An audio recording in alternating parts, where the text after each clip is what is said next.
kwa wote walioondokewa na ndugu zao, watoto wao, wajukuu wao. Ni tarehe ambayo hiyo tarehe 29, tarehe ngumu ambayo tangu nizaliwe katika nchi hii sijawahi kuiona.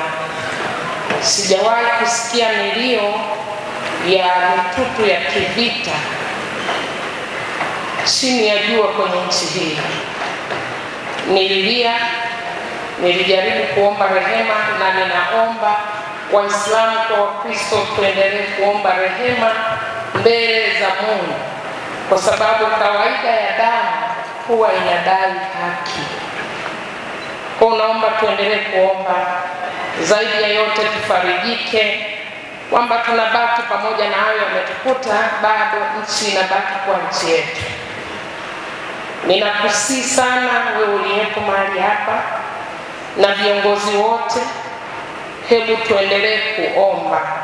Mambo haya si mepesi kama unavyofikiria. Watu wamejeruhika, ni kweli, lakini baada ya majeraha nini kifuatacho?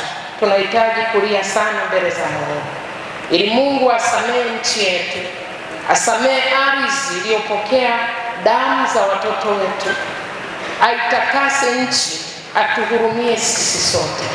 Hatuna tuendako, hatuna tunachoweza kufanya zaidi ya kuomba msamaha mbele za Mungu. Na kingine ninachoomba, ninaomba, sitanukuru kwenye Biblia andiko, lakini liko andiko linasema maonyo ya Mungu huleta wokovu. Narudia tena, maonyo ya Mungu huleta wokovu. Mungu hutumia watu wake, watumishi wa Mungu, maimam, mashehe, kuleta maonyo kwa jamii, kutumia maaskofu, kutumia wachungaji, kuleta maonyo. Naomba tuwasikilize. Wanacho kitu ambacho Mungu ameweka ndani yao, wanayo neema ambayo Mungu ameweka ndani yao, na kabla janga halijatokea wao wanaweza kukemea na kuonya. Naomba tuwasikilize, tusiwaone ni maadui. Wachungaji wanapokemea kitu kwamba tusifanye hiki, hebu naomba tuwasikilize. Itatusaidia kudumu kwenye misingi ya amani na upendo. Leo hii wako wachungaji wenzetu hawako kwenye nchi hii, wamekimbia, wanaogopa wasiojulikana, na hii haipendezi. Naomba sana sana kwa mkusanyiko huu tuweke historia kwamba nchi hii isisikike roho iliyoibuka ya kipepo, ya kishetani, ya uharibifu, ya watekaji. Hii roho naikemea kwa jina la Yesu, tena ishindwe, iharibike. Hii ni chanzo cha ghadhabu kwa nchi, ni chanzo cha watu kutunza hasira. Wametoka wapi wasiojulikana? Kwenye nchi hii iliyoanzwa na misingi ya muasisi wetu, baba wa taifa Mwalimu Nyerere, alitujenga kwenye upendo, mshikamano mmoja, hata hatuulizane makabila. Hawa wasiojulikana ni wakina nani? Na waomba mashehe wangu, maaskofu wangu, na waomba wachungaji wangu, hebu tuiname chini sisi sote tumlilie Mungu. Hawa wasiojulikana Mungu anawajua, anawajua. Wamezaliwa na mwanamke kama mimi. Kwa nini wanateka watu? Kwa nini wanafanya haya? Kwa nini hawana aibu kuharibu nchi nzuri hii ya Tanzania? Kwa nini hawana uso wa haya? Tena wengine ni vijana wadogo, wamekuja kuchafua Tanzania. Mungu wa mbinguni kama aishivyo, kama alivyoiumba nchi leo na Tanzania. Asante sana, Mungu akubariki. Tanzania ni kisiwa cha amani, ni nchi nzuri ya kuvutia, yenye wanyama wazuri, yenye milima ya kuvutia. Inakuja kuharibika dakika zero kwa sababu ya wasiojulikana.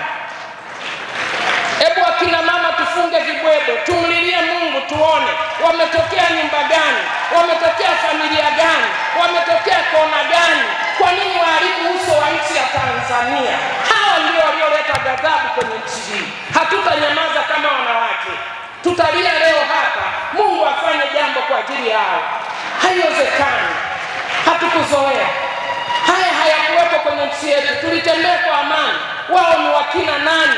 Wao ni watoto wa nani? Wao wanatoka koo gani? Wao wanatoka kabila gani? Waichafue nchi. Haiwezekani. Tunakataa mbinguni, tumekataa na duniani. Mwenyezi Mungu akasimama na sisi.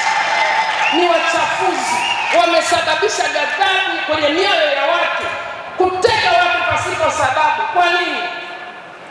Ili jambo linauma sana. Tusipolisema hadharani, potelea mbali. Kama mnaniona naweka sura yangu wazi, njooni, mimi ni mtu wa kupita tu. Kwa nini mteke wenzenu? Imeleta shida kwenye nchi. Watumishi wa Mungu, hii ni chanzo cha machafuko. Tukiongea kwa kusinzia ni mbaya sana. Hebu tujirekebishe. Kiongozi wangu nitamsema, ambaye ni mbunge saizi, aliongea, ili upate uongozi sio lazima uwe mwenzio. Yuko pale na msema leo, nasema hadharani, alizungumza haya, alionya. Mungu aliyeiumba Tanzania, Mungu aliyeweka milima, Mungu aliyeweka maziwa mazuri, Mungu aliyeweka mito mizuri kwenye nchi ya Tanzania, huyu Mungu wa Ibrahim, Mungu wa Isaka na Mungu wa Yakobo na Mungu aliye mkuu, akaangalia Tanzania kwa upya, aturudishie amani kwa upya. Tumechoka na wasiojulikana.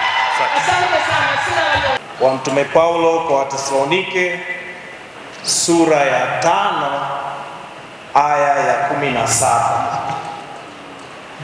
ina maneno matatu: ombeni bila kukoma.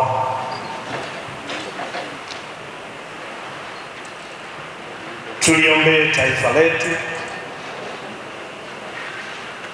tumsihi Mwenyezi Mungu aturudishie amani, haki na utulivu kwa ustawi wa taifa letu.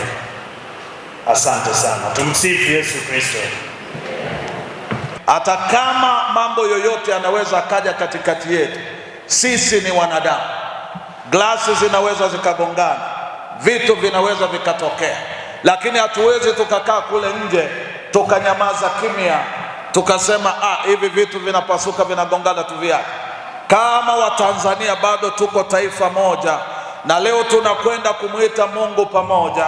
Sisi Wakristo pamoja na Waislamu tuiombee taifa letu la Tanzania liendelee kulindwa na Mungu wa mbinguni, na kila atakayeendelea kupata nafasi kwenye taifa hili Mungu akaendelee kuwatumia, na tuweze kusonga mbele katika taifa letu, na tuendelee kumwona Mungu katika taifa hili. Wote tuseme amina. Ndugu zangu, tusigawanyike, na ndio maana leo tumekuja ili tuombe. Tusigawanyike, tuwe kama mti wa mwanzi. Tabia ya mti wa mwanzi, upepo ukivuma huwa ule mti unalala. Kwa hiyo upepo unapovuma mkali, ule mti huo unalala, lakini ukija kesho utakuta mti wa mwanzi umesimama. Inatakiwa tusimame katikati ya dhoruba na upepo. Na tukio hili maalum limeandaliwa na sisi viongozi wa dini.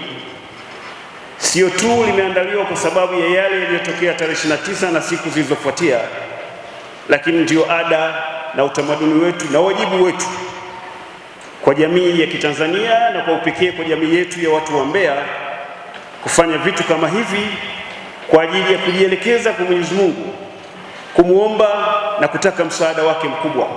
Na picha pana kwamba ndani ya nchi yetu hii Mwenyezi Mungu kwa mapenzi yake na makusudio yake ameamua kutukusanya na kutuweka pamoja kama ndugu wa Kitanzania, tukiishi huku tukiwa na imani zetu tofauti, lakini sisi ni ndugu wa Kitanzania, tuko kwa pamoja.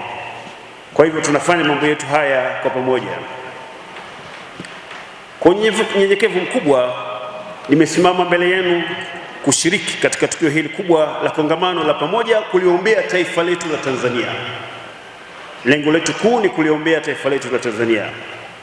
Ndugu zangu, kuna umuhimu mkubwa sana na wa kipekee katika zama hizi kuliombea dua na maombi taifa letu la Tanzania na sisi raia wake wote. Tunavyojua, binadamu tunapitia furaha na huzuni, magumu na mepesi, mambo yote hayo tunapitia. Katika kulieleza hilo, Mwenyezi Mungu mtukufu anazungumza katika Qur'ani tukufu, sura ya 40 inaitwa Suratul Ghafir, aya ya 60, pale aliposema ud'uni astajibu lakum, niombeni na mimi nitakujibuni. Tunapaswa kushikamana kulinda taifa letu la Tanzania. Wito kwa viongozi na sisi wananchi kwa ujumla, tuendelee kuliombea taifa letu usiku na mchana bila kuchoka. Tujitahidi kujenga Tanzania yenye maadili mema, hususan kwa watoto na vijana wetu, huku tukilinda amani ya nchi yetu, haki na uadilifu. Tukemee chuki na ubaguzi nchini mwetu.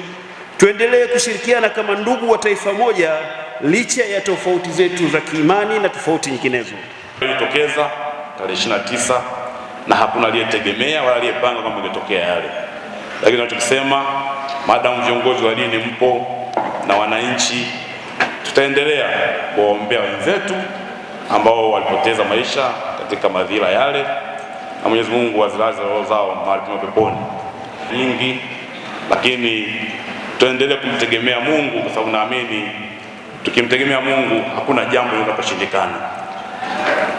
Na namshukuru Mheshimiwa Rais wa Jamhuri ya Muungano wa Tanzania Daktari Samia Suluhu Hassan, baada ya kuona tatizo hilo ameunda tume ambayo itaenda kuchunguza nini kilichotokea. Kwa nawasihi wana Mbeya wenzangu na Watanzania, tuwe na imani, tusubiri matokeo ya tume. Tutakuwa na jambo la kuzungumza baada ya tume kuleta matokeo ya kwamba nini kilijiri Oktoba 29. Kwa upande wa Mbeya, kwa maana Mbeya mjini, na wasihi sana vijana, tuilinde amani yetu, tuendelee kudumisha upendo, mshikamano kama jinsi walivyoonyesha viongozi wetu wa dini hapa mbele. Leo hii tumeona wako viongozi wa Kiislamu wako hapa, tunaye Sheikh mkoa na jopo lake, tunao maaskofu wa madhehebu mbalimbali wako hapa, wamejumuika pamoja kwenye hii meza. Hii ndio Mbeya ninayotamani kuiona.